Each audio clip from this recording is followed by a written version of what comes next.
The hum of the engines lulled most passengers into a peaceful haze. Row 10, Seat A, a young woman slept soundly, her head tilted against the window, unaware of the storm both outside and ahead. The captain's calm but urgent voice suddenly crackled through the speakers. "Ladies and gentlemen, if there are any combat pilots or experienced aviators on board, please make yourself known to the crew immediately." Gasps spread across the cabin. A mother pulled her child closer. A businessman muttered prayers under his breath. Fear was thick in the air. The woman in row 10 stirred, blinking awake. She rubbed her eyes, confused by the tension. Then she caught the words repeated by the flight attendant rushing down the aisle. "The captain is asking if any combat pilots are on board." Her heart skipped. She had promised herself never to reveal her past, not here, not to strangers. For 2 years, since leaving the Air Force, she had lived quietly, working as an instructor at a small-town flight school, far from war zones and battlefields. But the sharp edge in the crew's voice, the panic around her, left no room for hesitation. She stood up. "I was a combat pilot," row 10. All eyes turned, some with disbelief, some with desperate hope.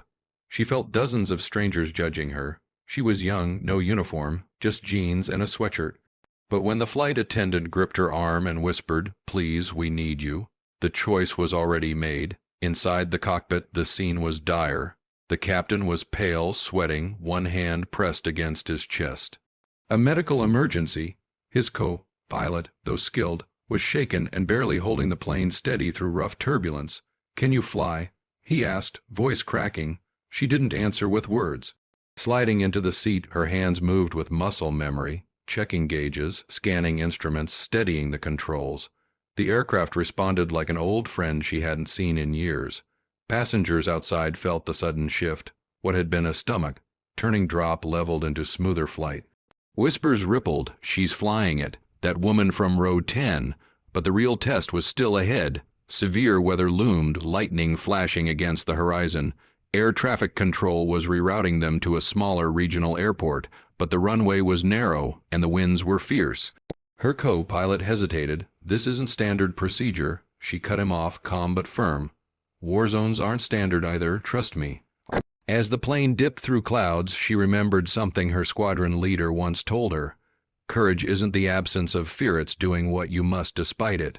Her palms were damp, but her grip was steady. She guided the massive jet down, wind buffeting, alarms screaming. The cabin held its breath, strangers united in silent prayer, and then wheels touched down, hard but safe.